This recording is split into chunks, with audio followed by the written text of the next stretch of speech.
Here we go. Today we're going to replace this hot water heater.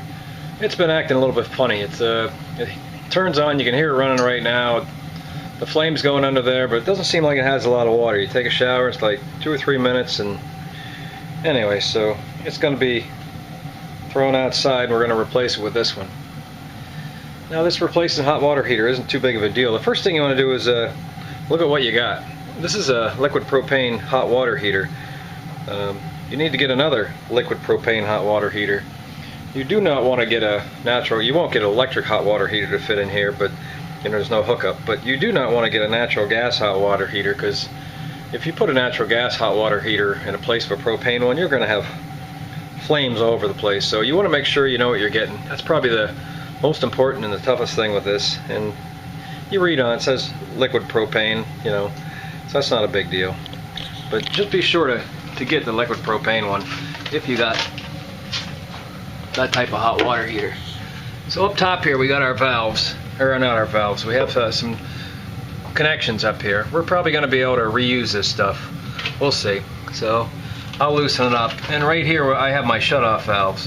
One thing with these shut-off valves you'll find is they've been sitting here for a while, just like probably in your house, and they haven't been turned on or off or whatever. So good chance when you turn them off they're going to drip a little bit out of that top nut. So what you'll have to do is once you tighten them or loosen them or whatever, there's a little nut right here that you can tighten with your adjustable wrench, tighten down the packing a little bit to keep it from leaking. So whenever you turn the water off to the hot water heater, if it drips a little bit, just tighten that packing nut up a little bit. And the same thing when you turn it back on, if it drips a little bit, you can tighten that packing nut back up. Otherwise it'll have a constant drip. So let me get this set up. I'm gonna turn the hot water heater off. And this hot water heater, like all hot water heater, either gas or propane, has a valve on it. You can see the blue valve right there. If you don't have a valve on it, you should get one. So, and we'll probably reuse all these parts here too. This little bit of copper, if I can get away with it, I'll use it. If not, have to take a run to the local Lowe's or whatever, Home Depot. And if you do this, I'd recommend doing it in the morning on a weekend when Lowe's is open. Don't try to do it at 9 o'clock at night when a hardware store, wherever you get your parts, are closed, because you know, it's amazing. Sometimes you'll get into this thing and whoop, I need a whatever, and if the place is closed, you're going to be waiting a while to get that whatever. So let me get this thing turned off and disassembled a little bit, and I'll click the video back on. Okay, turn the valves off, the top valves, they're not dripping, no big deal. I turned the propane off, it's fire's out. So now what I got to do, this is a 30-gallon hot water heater. The nice thing about propane, just a sidebar, is they heat water amazingly well, propane. This 30-gallon hot water heater, if it's working great, it'll be enough hot water for, you know, a house of 6 probably. It's just amazing. And the nice thing about a 30-gallon compared to a 40 or whatever is you don't have a lot of hot water you're keeping warm.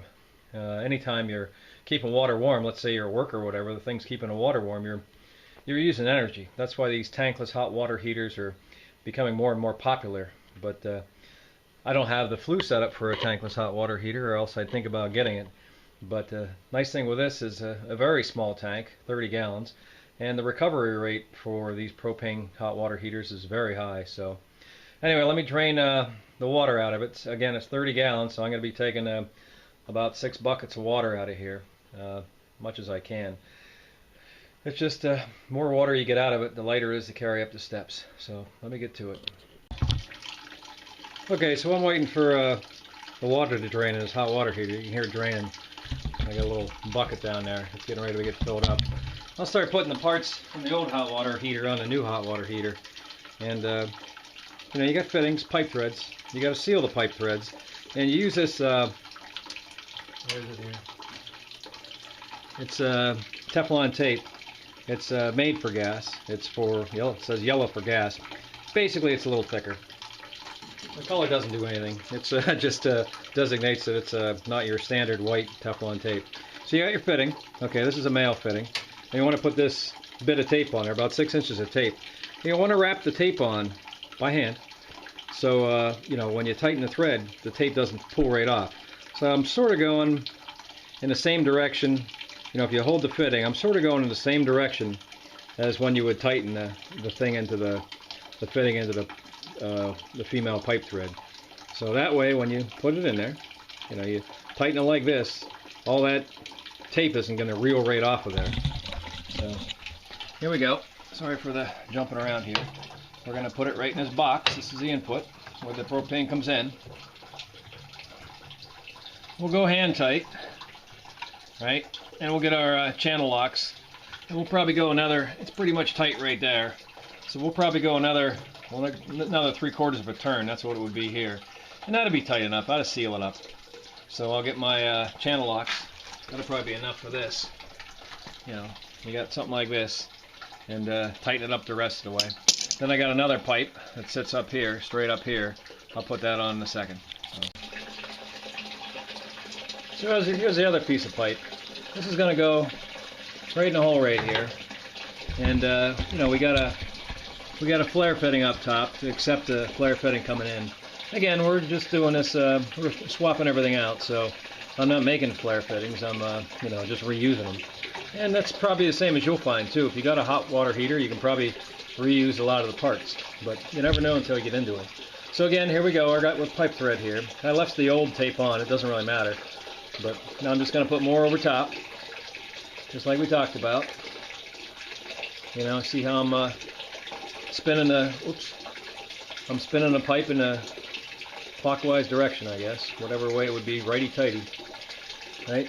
Just like you're always taught, righty-tighty, lefty-loosey. So, again, what that does is it keeps the tape on when you put it in the receiving thread.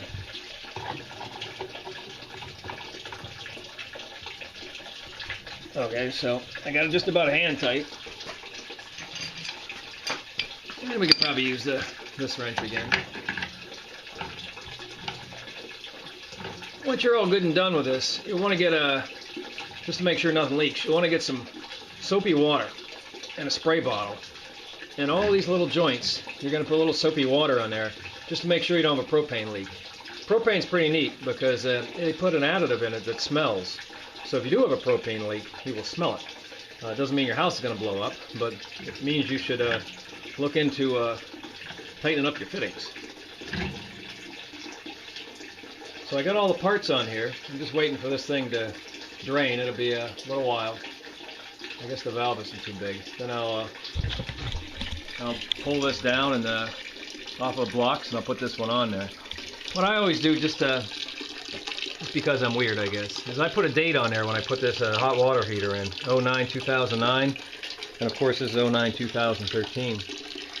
And I find it, you know, I've been in this house for 20-some years, and these things pretty much go like clockwork, one every 6-7 years. So the telltale is, you know, you get drips of water on the ground, all of a sudden it start seeping a little bit of water through weld joints.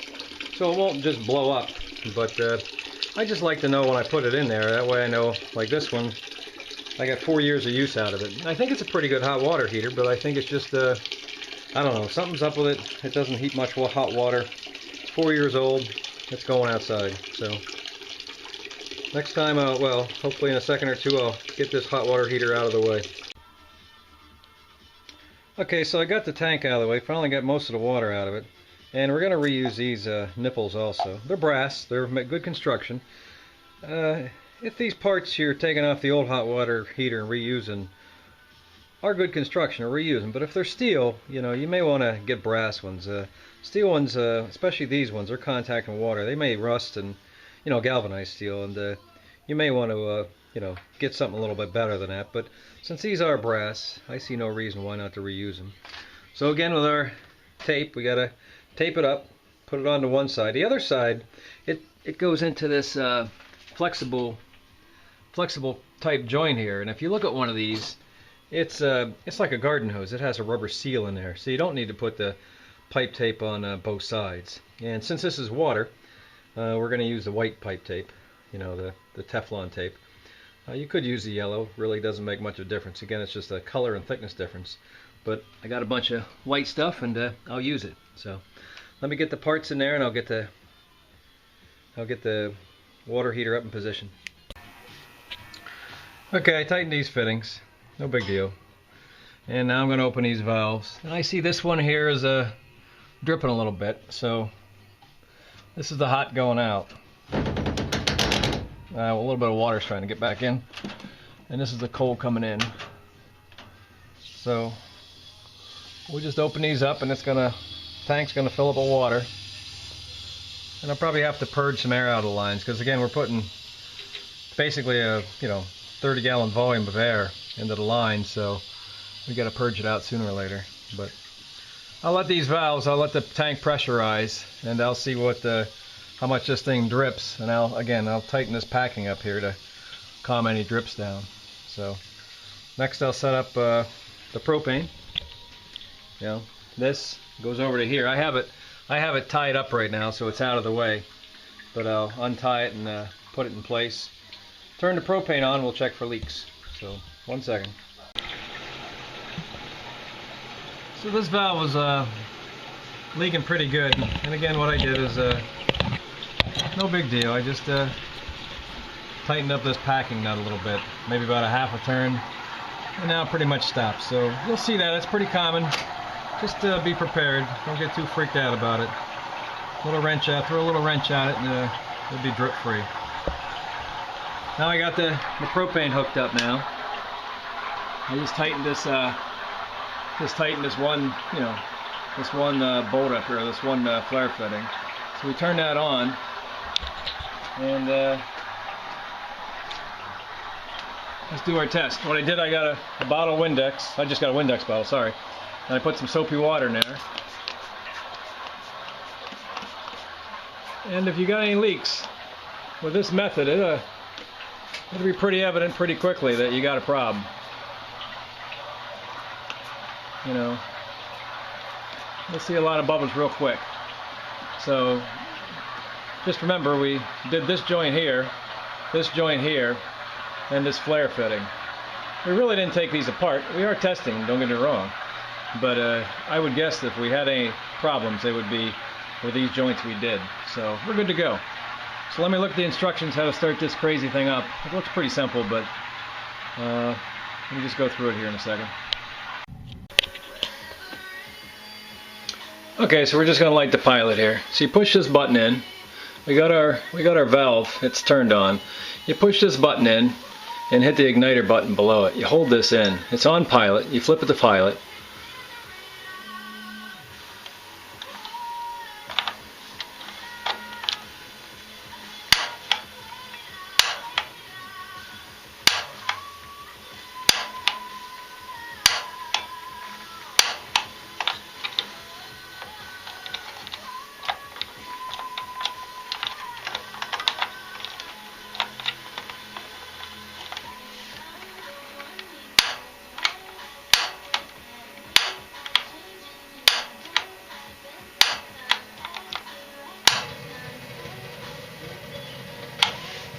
I can hear the pilot's been lit now.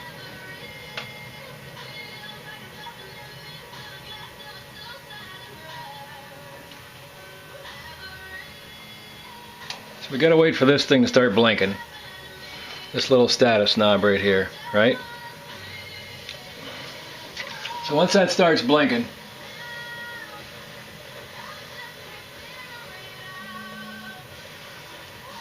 now we're gonna release this and set it to whatever we want.